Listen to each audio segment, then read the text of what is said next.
If you're looking for a vacation that has the beautiful beaches, amazing art and culture, nightlife and entertainment, food, drinks, and more, then you have to visit Sarasota.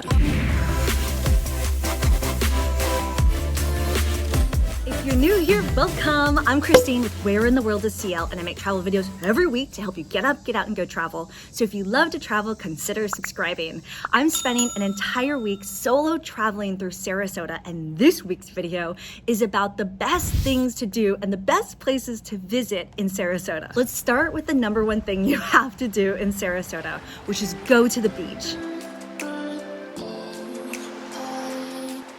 Siesta Key Beach is a must visit. It's a really long strip of beach and it's a perfect place to spend the afternoon or go for a long walk. There's no waves at this beach, which means it's a beautiful spot to just sit, chill in the water, and just enjoy the beauty of this beach.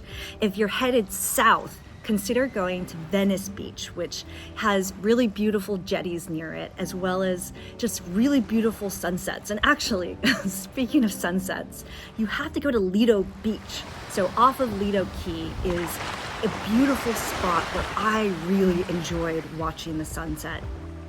And it's not just the sunsets that are beautiful, the sunrises in Sarasota are also amazing. I loved catching the sunrise over the bay from Nora Patterson Bay Island Park, which was an insane way to start a day. And then right afterwards, I went kayaking. Thanks. Oh, you're not paddling for me? There's no better way to start a morning in Sarasota than to go kayaking on the bay. I had the most beautiful tour this morning, 2 hours with Kayaking SRQ with Steph, and he was an amazing tour guide who brought me around all of the bay and then took me amongst the mangroves, which were incredibly beautiful. Actually, let's go take a look at them.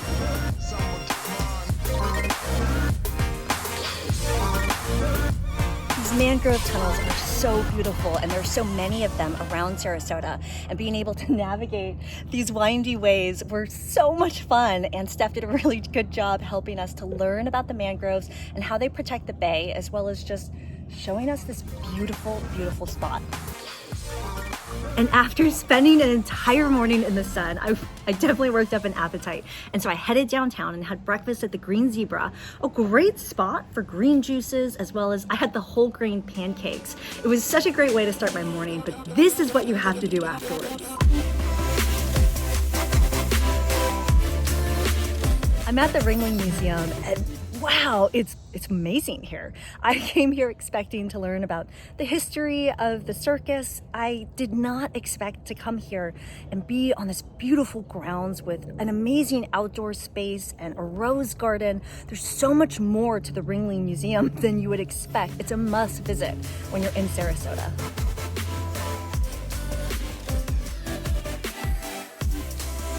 And after the Ringling Museum, you have to head back to the Bayfront of Sarasota and just watch the boats. They're beautiful. And then the perfect thing to do next, I'm walking on the canopy at the Selby Gardens in downtown Sarasota, which is located right on the water.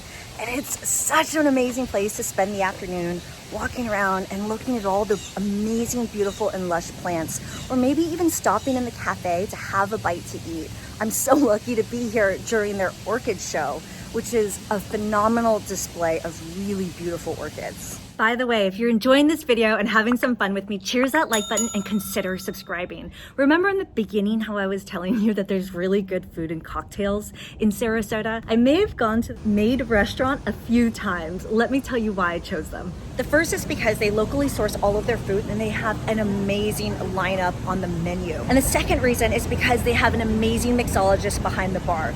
Cocktails by Spence are so fun.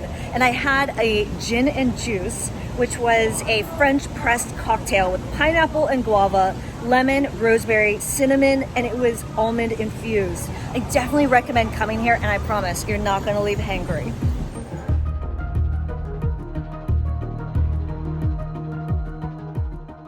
Do you remember discover the legend of Sleepy Hollow. I'm so excited because the Players Center for Performing Arts is putting on an outdoor performance of Sleepy Hollow here at the Polo Fields. And if you want to keep it going with more entertainment, you have to come see a performance by the West Coast Black Theater Troupe. My face hurts so much from smiling. I need to do this one justice by letting my face rest and filming this the next day, which, by the way, I'm starting my morning at Buttermilk Handcrafted Food, which has phenomenal pastries and really delicious biscuits. I had the biscuits and gravy. I highly recommend this spot. It will not disappoint you. Let's talk about what I went to last night, which was Light Up the Night, an open air concert series that, wow, the talent of the performers. They really put their heart and soul into a phenomenal show. They were singing all the classics from the 60s and 70s, and I was on my feet dancing, and my face hurt from smiling, like I said, and my I was singing along the entire night. Check the link in the description below for their future performance calendar. Any show there, I am definitely going back. And if you're wondering where the heck I'm at right now and what all these crazy bug sounds are, I'm at Oscar Sherer State Park, which is a great spot for canoeing, and there's trails here, tons of birding. It's just a really beautiful and quiet and peaceful park. I've had so much fun in Sarasota. If you had fun with me, cheers that like button, share this if you haven't already. I'm here every week with new videos. I hope to see ya in the next one. Ciao.